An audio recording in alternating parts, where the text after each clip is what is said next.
شروع اللہ کا نام لے کر جو بڑا مہربان نہایت رحم والا ہے۔ نون، قلم کی اور جو کچھ لکھنے والے لکھتے ہیں اس کی قسم کہ اے پیغمبر صلی اللہ علیہ وآلہ وسلم، تم اپنے پروردگار کے فضل سے دیوانے نہیں ہو، اور بے شک تمہارے لیے بے انتہا اجر ہے، اور یقیناً تم اخلاق کے اعلیٰ مرتبے پر ہو۔ سو ان قریب تم بھی دیکھ لو گے اور یہ کافر بھی دیکھ لیں گے کہ تم میں سے کون دیوانہ ہے۔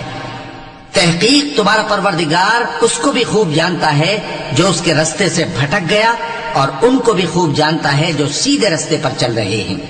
تو تم جھٹلانے والوں کا کہا نہ ماننا۔ یہ لوگ چاہتے ہیں کہ تم نرمی اختیار کرو تو یہ بھی نرم ہو جائیں، اور کسی ایسے شخص کے کہے میں نہ آ جانا جو بہت قسمیں کھانے والا ہے، ذلیل ہے، شرارت سے اشارے کرنے والا، لگائی بجھائی کرنے والا، مال دینے میں بڑا بخیل، حد سے بڑھا ہوا بدکار، سخت خو، اور اس کے علاوہ بدذات ہے، اس سبب سے کہ مال اور بیٹے رکھتا ہے۔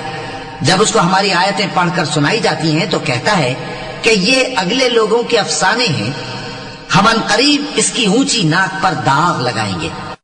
ہم نے ان لوگوں کی اسی طرح آزمائش کی ہے جس طرح باغ والوں کی آزمائش کی تھی، جب انہوں نے قسمیں کھا کھا کر کہا کہ صبح ہوتے ہوتے ہم اس کا میوہ توڑ لیں گے، اور انشاءاللہ نہ کہا۔ سو وہ ابھی سو ہی رہے تھے کہ تمہارے پروردگار کی طرف سے راتوں رات اس پر ایک آفت پھر گئی، تو وہ ایسا ہو گیا جیسے کٹی ہوئی کھیتی۔ پھر جب صبح ہوئی تو وہ لوگ ایک دوسرے کو پکارنے لگے کہ اگر تم کو کاٹنا ہے تو اپنی کھیتی پر سویرے ہی جا پہنچو۔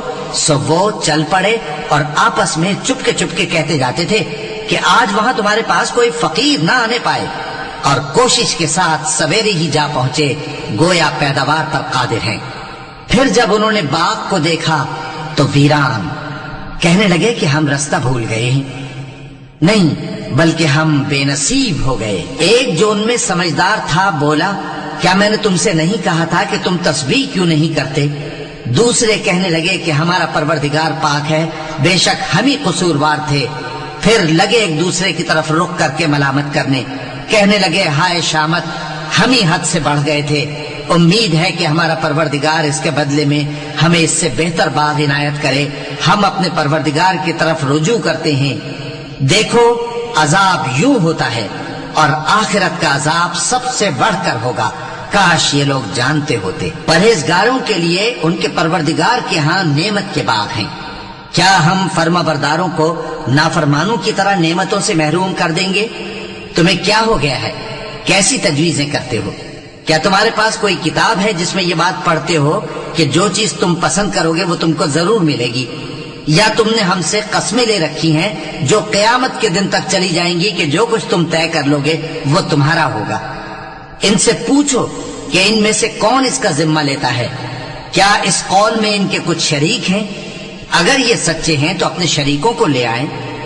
جس دن پنڈلی سے کپڑا اٹھا دیا جائے گا اور کفار سجدے کے لیے بلائے جائیں گے، پھر وہ سجدہ نہ کر سکیں گے، ان کی آنکھیں جھکی ہوئی ہوں گی اور ان پر ذلت چھا رہی ہوگی، حالانکہ پہلے اس وقت سجدے کے لیے بلائے جاتے تھے جبکہ وہ صحیح و سالم تھے۔